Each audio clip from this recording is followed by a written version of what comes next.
Where did the floor of Leipzig's City Hall go? Was there a worldwide mudflood about 200 years ago? If yes, then why is this unknown? A mystery in a class of its own.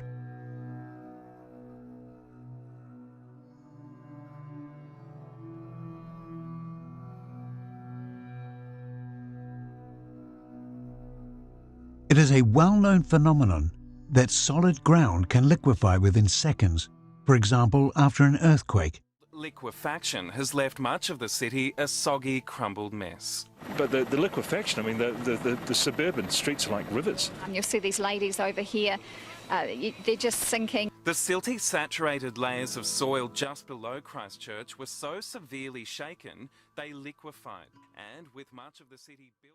Entire villages can simply disappear within seconds. Sporadic mudfloods, which bury everything beneath them, are well known. It can look like this.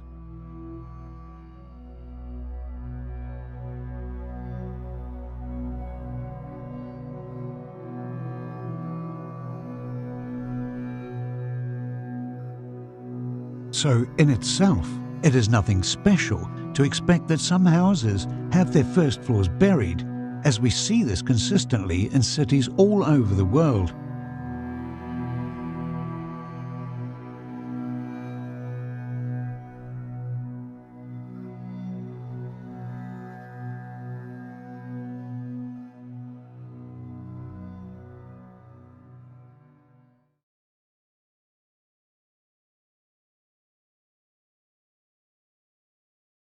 In 2017, I stumbled across images like these, of which there are countless. Construction work reveals that what is now the basement must once have been the first floor. Due to an historically unrecorded event, towns were likely buried under masses of mud, and the surviving inhabitants probably decided to convert the second floor into the first floor. The upper part of the original first floor windows became what we now interpret as basement windows. If this is true, there should be large windows in today's basements that have since been bricked up, right? Voila!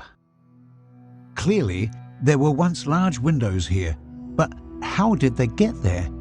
After all, no one would put large windows below street level, especially not 100 years ago, because basements were supposed to be dark for storing potatoes and other vegetables.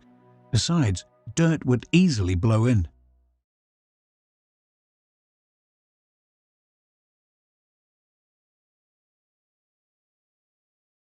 Well, how come then that in Leipzig, for example, there are lots of large windows below street level, for example this one in Reimenstraße? What we can find in abundance are houses with elevated entrances that also have a so-called lower level, like this one.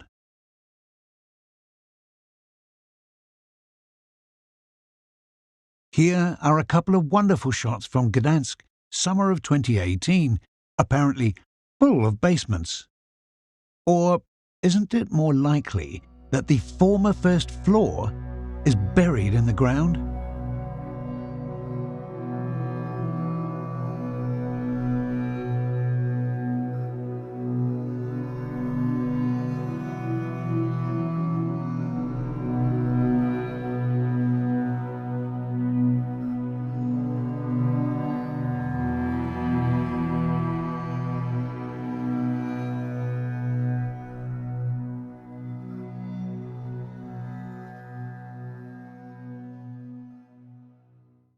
Here's an interesting example from Denmark. The architects apparently built it for dwarfs. Why do they put these living areas half below street level instead of simply building at ground level? 3 reasons speak against this construction method. 1. You can't build a basement below the buried floor because they would need at least some air supply. 2. The apartments will be damp because they are half underground. 3. And last but not least, it is more cumbersome because you have to excavate the space around the entrance, stairs and doors and always build external stairs. So either the architects didn't understand their craft, or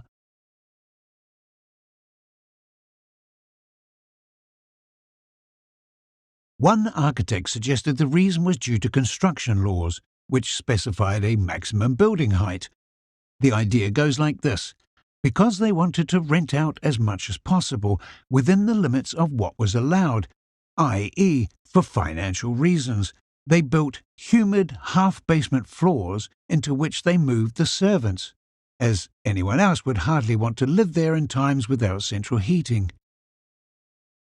A nice argument, but probably more of a desperate attempt to ignore the whole issue. In the past, servants were always housed invisibly, for example in the attic. Besides, did the obviously wealthy builders of those mansions really need a little extra income?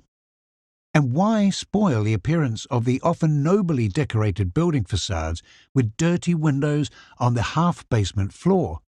And if aesthetics obviously played a major role, why build stairs in front of windows? I know dozens of examples of such unusual architectural planning in my hometown of Leipzig alone. It seems more likely to me that the stairs were added later. Last but not least, one can ask why even a mega building like the so-called New City Hall in Leipzig, with its tower at almost 377 feet high, has exactly the same mudflood characteristics. There as well we see large windows up to 6 feet below street level. Why was it urgent to add 20 more rooms, and because of the ordinance issued by the city council itself, going underground was the only way? But then why build large windows when there is hardly any light anyway?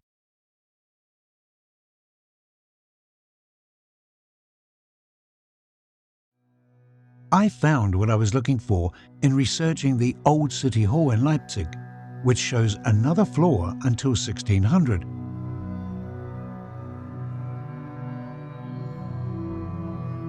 Or even until 1830, if I interpret the corresponding picture correctly. Now, of course, the painter of 1593 could have been confused, but if the image analysis does not deceive me, the City Hall was still higher in 1830. In 1900, one floor is missing.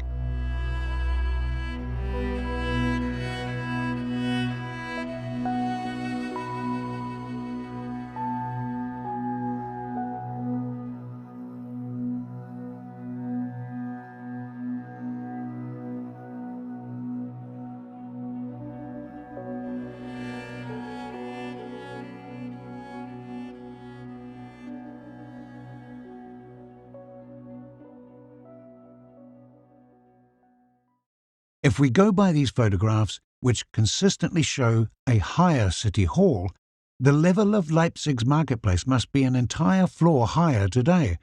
So, did the entire city sink because the ground liquefied during an earthquake? That is not a possibility, because then many of the buildings would be crooked and full of cracks. But where could such big amounts of earth come from? We can't answer this question yet. But the phenomenon of missing floors and half-basements remains. Who builds large windows deep underground? Can the old buildings be dated to the German Grundzeit, comparable to the American Gilded Age, around 1900, or are they much older? What's the true history of underground cities that come to light everywhere?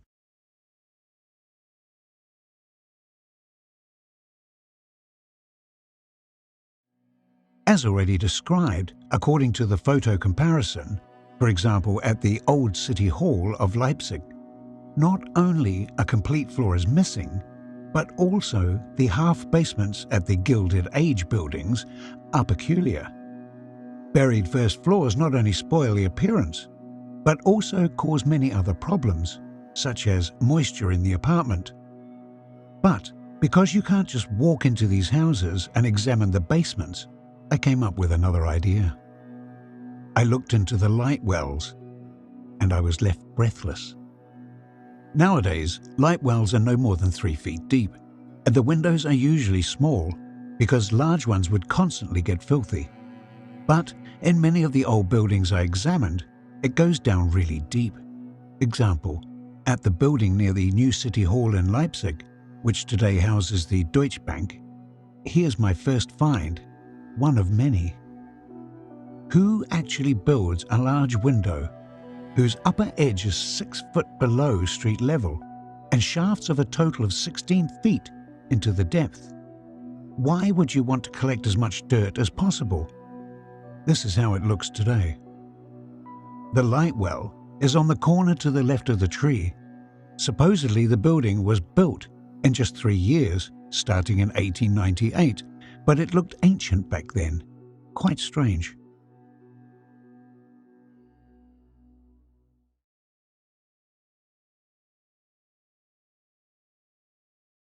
Another interesting photo, not far from the Nikolai Kirch, in a narrow backyard, one of the light shafts shows the following. The window, which starts at a depth of around 3 feet, not only has curtains, but there is another opening underneath, possibly a door. Why would anyone build a door and a window 2 stories deep into the ground? For accessing groundwater? What is puzzling is why the lower opening was not at least simply buried, but the light well was built to this depth. Does anyone live in such dark depths? What a mystery.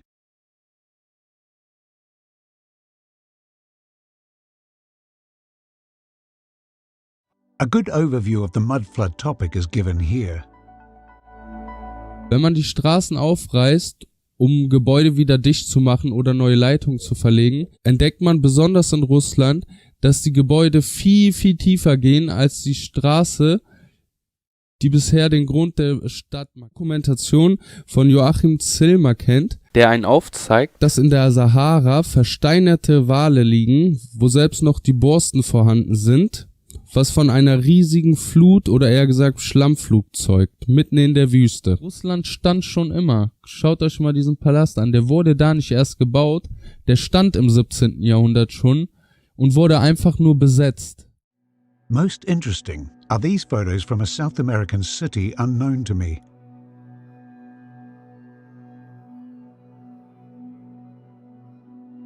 Especially in the last picture, where the layer of earth on the right side becomes visible.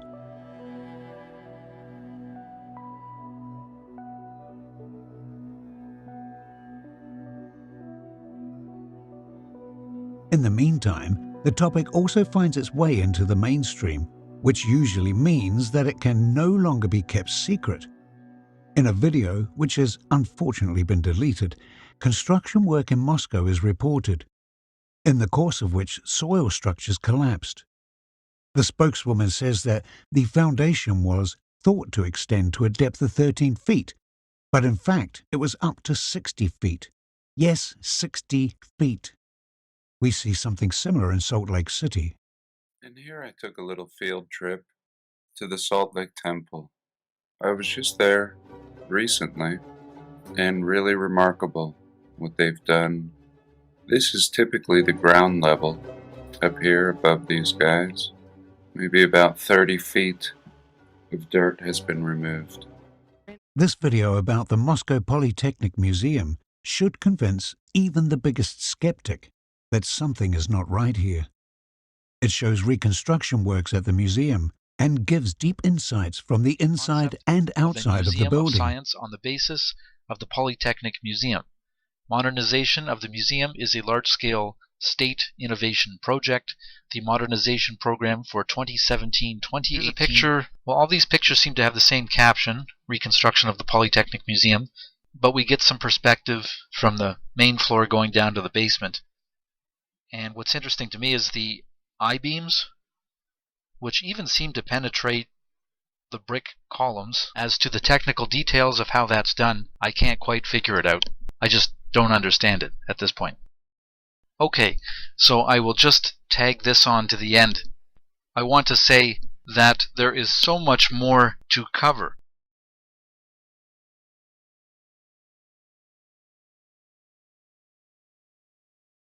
This video shows a basement bar, quite obviously the former ground level.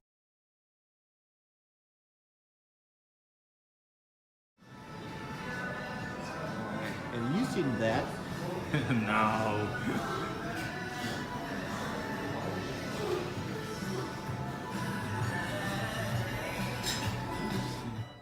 Meanwhile, the intrigue of free thinkers turns to the countless underground cities.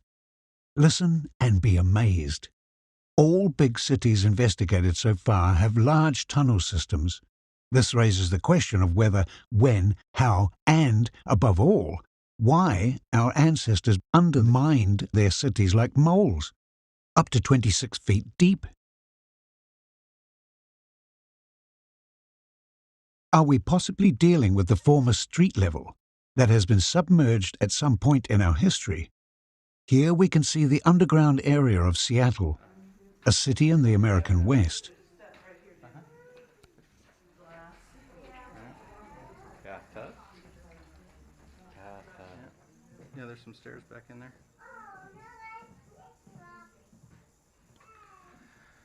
It's kind of cool. I could go on like this forever, but let's get to the preliminary conclusion. There is no doubt that today's street level is between 5 to 18 feet higher than when all of these buildings were built originally. We generally see this in houses from the so-called German Grundzeit and the American Gilded Age circa 1870 to 1900. So the question arises, did a worldwide catastrophe take place in the 19th or 20th century, followed by subsequent repair work? If yes, then why don't we know anything about it? Or did it take place earlier, around 1600? As you may remember with the examples of the old city hall in Leipzig we discussed earlier, or did it happen several times? If so, these buildings would be much older than claimed, and our historiography would be a farce. Maybe the construction plans of these buildings, which can be found in the land registry, aren't construction plans, but only inventories. Did the actual builders and owners of these buildings perish in a catastrophic event? And did their descendants find the orphan cities and simply appropriate the buildings? This suggests we are looking at reset cities, a concept which we will discuss later. Countless photographs show deserted metropolises around 1840. Yes, this all sounds rather adventurous, I know. To question the writing of history alone would outrage many people. But what if, for some example, it was deliberately distorted in the course of re-education after 1945 in order to deprive the hated Germans of their past? Did the victors write history literally? We still encounter many inconsistencies, and therefore I would like to remind you of the motto of this series, namely, to think bigger and, above all, to think for yourself. Laziness and apathy are everywhere these days, and this is, in my estimation, because people assume they know how things are, an assumption which is implanted in school. Many people think they know exactly how it was, which epoch followed which, and how we got here. In the end, it's all boring stuff. But what if we have been deceived, dulled, so that we don't look and think for ourselves? What if everything was completely different?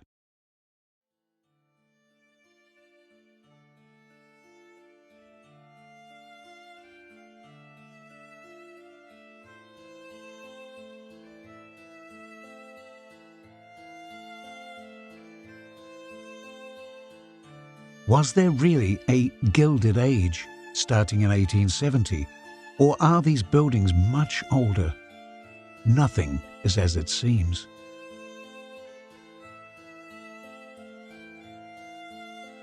Tourists walk through the cities in droves, busily snapping the sights. Ah, a Renaissance building built by King so-and-so in the year blah blah blah. Aha, so that's how it was. Ah, then everything is clear. Deeply satisfied to have learned something important again, it doesn't occur to us that the official narrative could be wrong.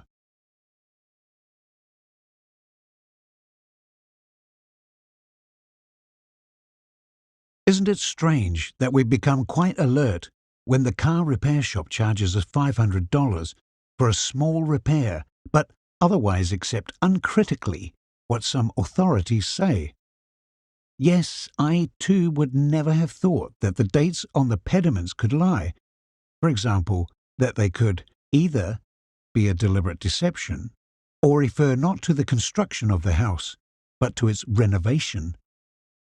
Look out for the weather vane of this building. Since I became aware of the mudflood issue, I have been taking a closer look for the first time and asking questions. For example, how long it actually takes to construct a building like the Leipzig Imperial Court, now the Federal Administrative Court. Are the 6 years from 1888 to 1895, as stated officially, sufficient for this? Or what about the then world-famous Singer building at over 650 feet high?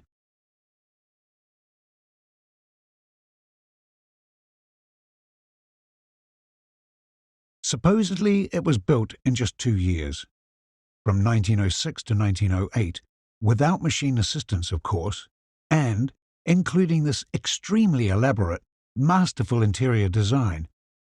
Really? Here you can see the Singer building interior. The story of one building might still be possible.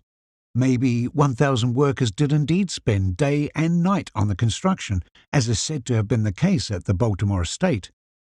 Even though it is not quite clear to me how 1,000 workers do not constantly get in each other's way and obstruct each other's work, but let's ignore that for the moment. However, if you take a look at all the construction activities that are said to have taken place in a city during a certain period, it quickly becomes absurd. Someone researched what happened in Seattle after the Great Fire of 1889. In a fantastic 18 months, 5,625 buildings are said to have been constructed there.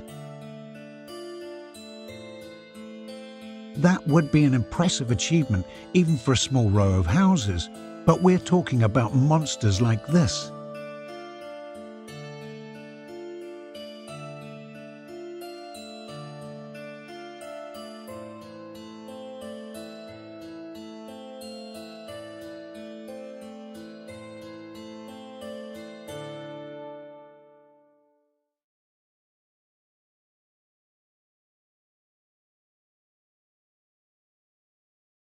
Probably the best video on such construction miracles is Mudflood Mansions and the Gilded Age Deception by Conspiracy R Us, which I can only warmly recommend you to watch in full. The author shows how absurd the official narrative about the alleged construction is, including the suspicious demolition shortly after being built. What exactly is the Gilded Age? And when I was looking at... He also talks about the purpose of the fireplaces, which were quite obviously not constructed or intended for the burning of wood.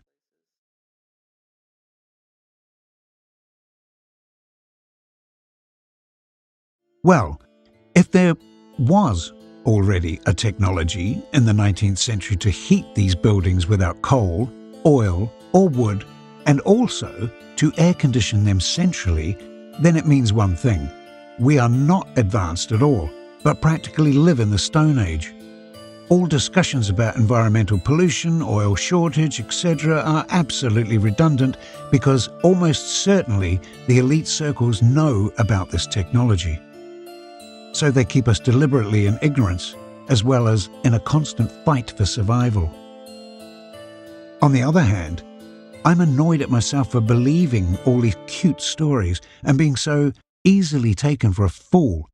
After all, allowing that to happen has a numbing effect on one's psyche. As we will soon see in the series, it is not without reason that we got to see so many Western movies when we were young, where they showed us cowboys and Indians. The so-called American frontier was, by no means, a Wild West or an unsettled land, but home to a highly developed, now vanished culture. Compared to them, today's fast food-infested America looks like a Neander Valley populated by stupid barbarians.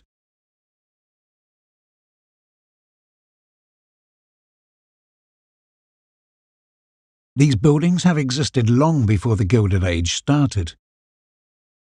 It is unclear who built them. Both the dimensions and the furnishings speak of superior knowledge not available to the general public.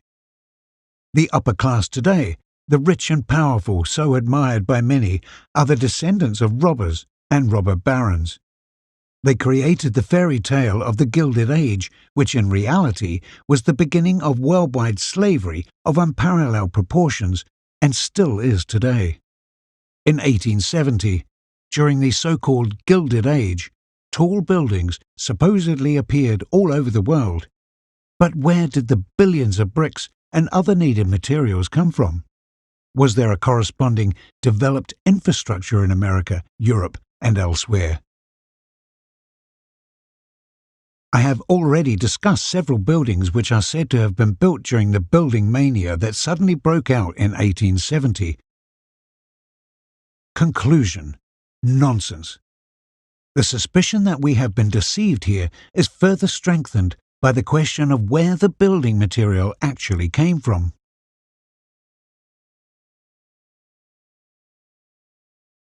Martin Leitke investigated this question here. I worked for CADU, which is Welsh Monuments, on national monuments. I worked a lot with this and Bath stone and other stone. But this granite is a bugger to work with, guys. It doesn't cut right, it's rock hard, it's heavy. Then I went looking for the stone that produced all of this kit that we see all over America, the mudflood buildings that are being talked about. The history of Hardwick granite built the nation. So Hardwick is a guy, he's an architect out of Britain actually from the 1800s, but his stone is basically in America, and it's in a quarry in Vermont, and it's a stone producing company in Vermont in a place called Hardwick. It is claimed, for example, that a single small quarry, namely the one in Hardwick, operated by a family business, had basically supplied the whole of America with granite. To get an idea of the scale, here is an excerpt from a list of buildings allegedly built with this granite.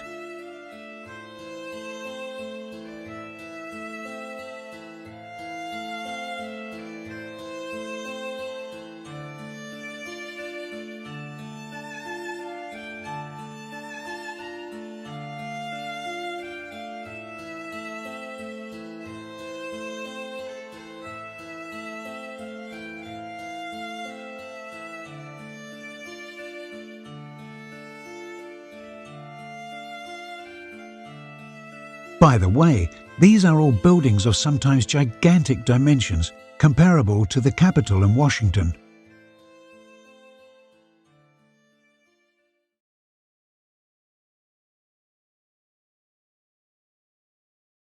As if these contradictions were not enough, Wikipedia says that stone quarries were not operated in Hardwick, Vermont, until well after the end of the Civil War, which lasted until 1865.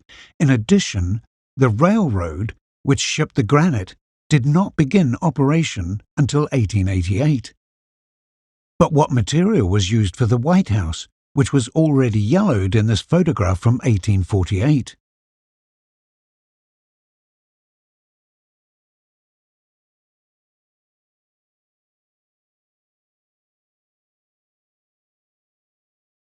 These inconsistencies have only come to light because many people have followed up on the matter after they became suspicious.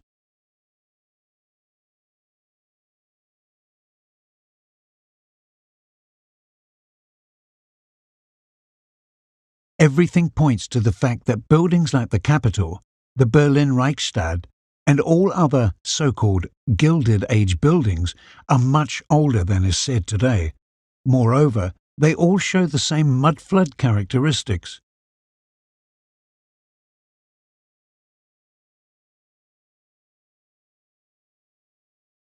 Well, our common sense assumes a continuity of records, especially with the thorough Germans.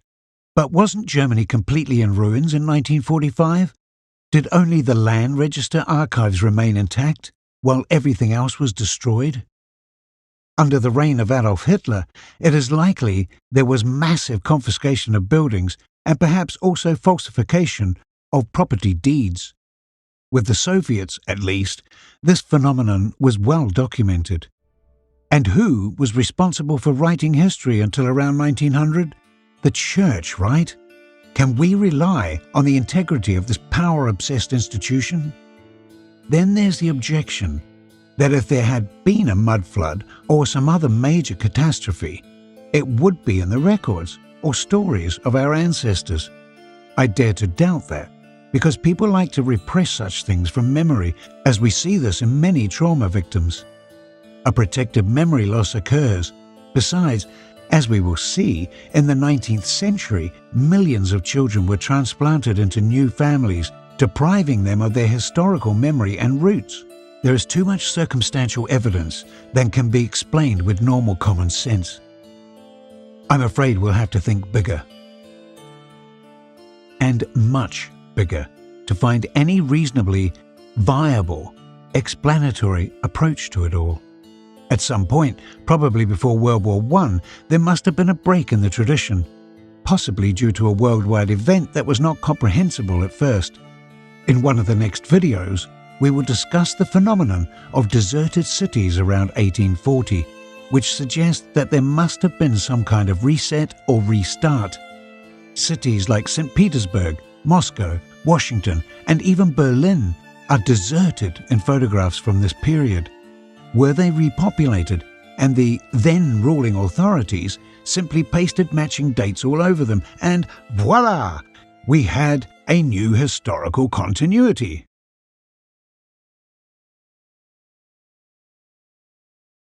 As alluded to in the first part, many buildings, like the Biltmore estate, were not only built in record time, but also demolished right away after only 20 or 30 years, like this beautiful building. I also find it significant that there are no photos of the construction of these magnificent buildings, although they were regularly photographed from 1840 onwards. Often, only the final state of the building is documented. The very few pictures that supposedly show a construction phase could just as well be showing the renovation, because the masonry mostly looks old.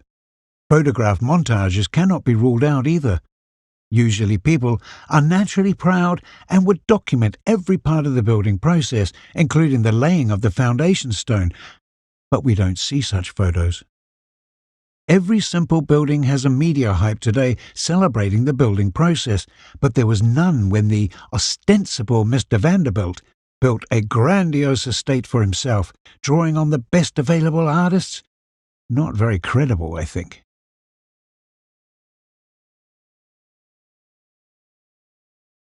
Because one looks on the foreign countries usually more neutrally, we will now focus on the United States of America. What kind of media implanted image do we have of this nation and its past? Endless expanses and smoking colts, wooden saloons and vast herds of buffalo, right?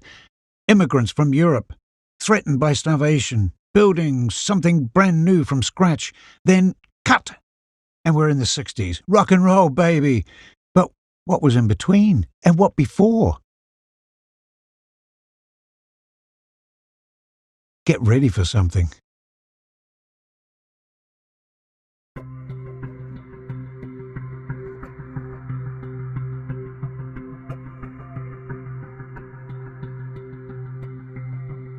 Why does Chicago, after the 1871 fire, look like California in 2016 after the fires, or like Manhattan after 9/11? And why weren't the buildings made of wood, as we are told?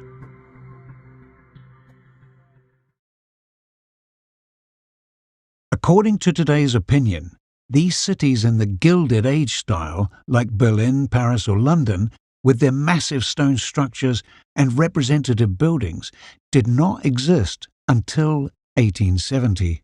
Before that, most houses were made of wood, so they say, and therefore it is not surprising that under unfavourable conditions, whole cities could burn down. This is also said, for example, about Chicago, where in 1871, when the German Empire was founded, a cow caused a devastating fire. One dark night when we were all in bed, old Mother Leary left a lantern in the shed, and when the cow kicked it over, she winked her eye and said, "There'll be a hot time in the old town tonight. Fire, fire, fire!" A lamp falls down, a city burns down. Makes sense. We also get the valuable information from a Chicago news outlet that possibly blame did not fall on the farmer's wife, Mrs. O'Leary, but on her neighbours after coming home from a party. That is truly a profound contribution to education. On the German as well as English Wikipedia site, we read that extremely unfavourable circumstances coincided, like a hot summer, understaffed fire department, etc. Apparently similarly unfavourable as with 9/11, where the entire air defence was ignorant. Now, how come in the same article we don't see charred debris at all, but get these pictures?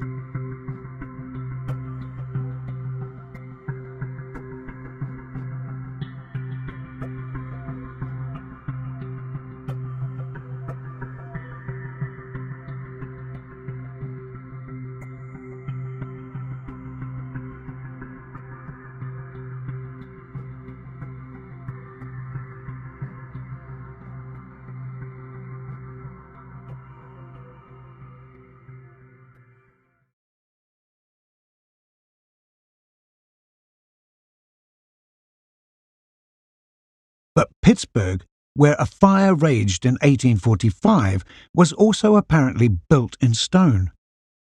This raises a lot of questions.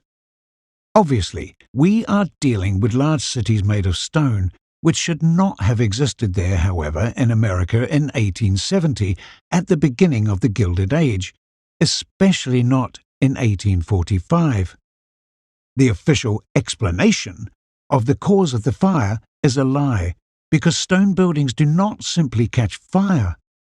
Furthermore, a fire is not able to crumble buildings downright, as you can see on the pictures. Signs of fire are not visible either. Therefore, once again, the official explanation cannot be true. Real fires leave the following traces. Walls do not collapse so easily, nor do they vanish into thin air. For comparison, look at the pictures of Chicago.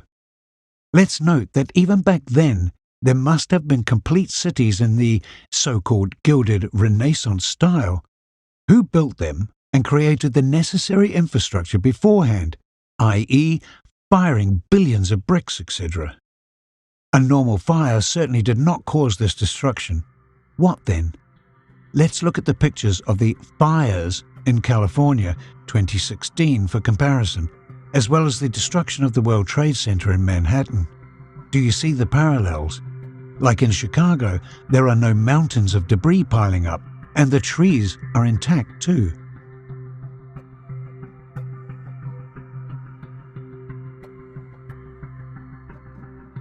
Highly interesting is that we find exactly the same traces of complete obliteration after the alleged earthquake and fires in San Francisco of 1906, among others. Everything is gone. As in California today, or in the forest fires in Greece, Australia, Portugal, from drone footage, etc. By the way, isn't the resolution of the original San Francisco photo amazing? High definition in 1906. The first cameras did provide high-resolution images, but each shot had to be exposed for a long time, which in turn requires a still location. But the photo above is an aerial shot.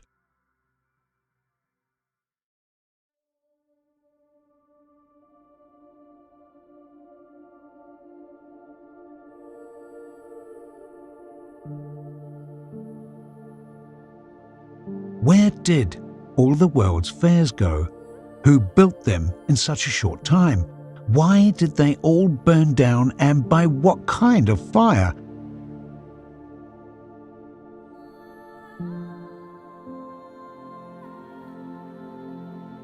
It is clear at this point that there is something wrong with the Gilded Age from 1870 onwards, and this is because there is no historical mention of a worldwide catastrophe in the last 200 years, which we call the Mudflood. Already in 1840, big cities made of massive and durable stone buildings existed everywhere, for example in the United States, which were moreover razed to the ground by fires that left trees intact, but literally pulverized stone and metal, just like what we see with 9/11 and the recent California fires. With the motive of this video in mind, namely to wake up to reality in order to become capable of action, let us dig deeper. To learn that there was a fire in Chicago in 1871 is certainly not particularly spectacular. That unknown forces must have been at work here, literally wiping out entire neighborhoods, makes it more exciting.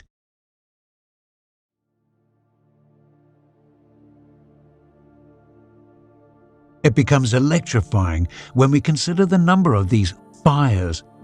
Not one city was incinerated, not two, but dozens and dozens, almost at the same time. Diligent people further found out that on the same night that Chicago burned, several other American cities also fell victim to devastating fires. This is discussed in the video by Conspiracy R Us, which is worth watching in full.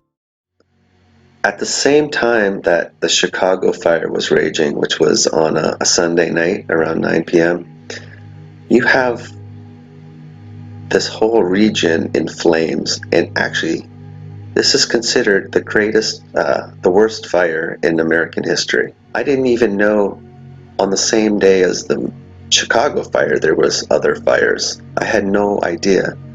And not only were there other fires, but it was like the worst fire in United States history happened that day, and no one knows about it. And a fire associated with that happened in the city I grew up in, and I didn't even know about it. So, weird times. But I just kind of wanted to point this out, that these comets, they do seem to have these electrical phenomena associated with them. And it's interesting how the official narrative, isn't even tying all these fires together. And it's almost completely forgetting about this fire. So I think I'll leave it there, but that's it. Till next time. Thanks for watching. Bye.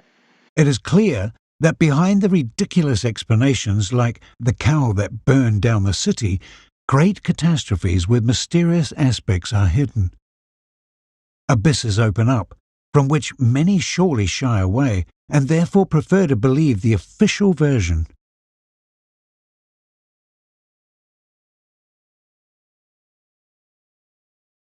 It is similar to the image of the dusty Wild West that has been hammered into us in countless westerns, with friendly farmers saved from evil villains by brave sheriffs. It doesn't get more black and white than this clown show. Granted, there may well have been a period when everything in America was dusty and deserted, see the Mudflood, but otherwise amazing things were happening there and elsewhere. I'm referring to the World Fairs. Only 21 years after the fire, which certainly took an extreme economic toll on Chicago, we see these buildings there at the Columbia World Exposition.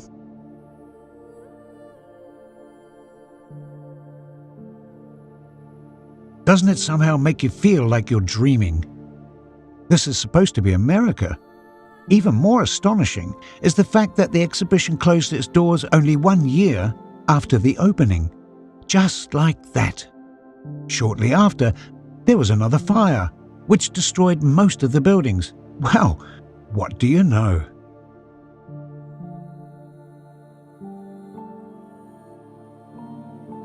But such world exhibitions were not just a local whim of rich and wealthy people. In fact, we find them all around the world. For example, in London as early as 1851.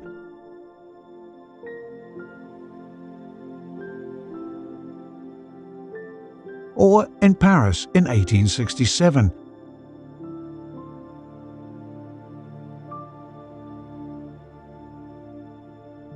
Vienna 1873,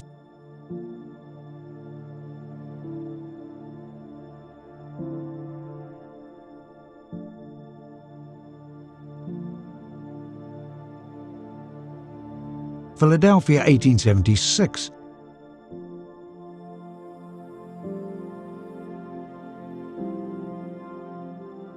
as in Seattle, it seems fairies magically built San Francisco, and only 11 years after the fire that almost wiped out the entire city, the Panama Pacific Expo enchanted its visitors.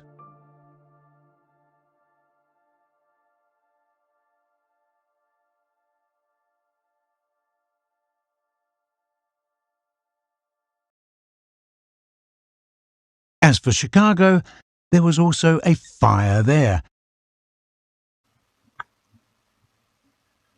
Flat Earth British, Martin speaking. Okay, so I find this out, and I'll go back to some more photos. San Francisco earthquake. I don't want to read the official narratives. I'm just going to touch upon what they say, okay? Massive earthquake shook San Francisco, right, on the 25th of August. On the morning of April the 18th, 1906. Okay? Cities in America on fire. I don't think Danny's saying that's a church. Aftermath of the Great Fire of 1901. Before researching these topics, I only knew of the Paris World's Fair of 1900, where they built the Eiffel Tower. It was the only one left of all the fantastic buildings that had been built there, especially for the exhibition. Everything else was apparently torn down afterwards and disappeared as if never having existed. Isn't that strange? The following video shows how many incredibly magnificent exhibitions there were around the world, and also their destruction. The video is from the Age of Disclosure channel, which has since been deleted.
As an aside, one may wonder what kind of fire we are dealing with that, once again, could harm all the steel and glass in the Crystal Palaces.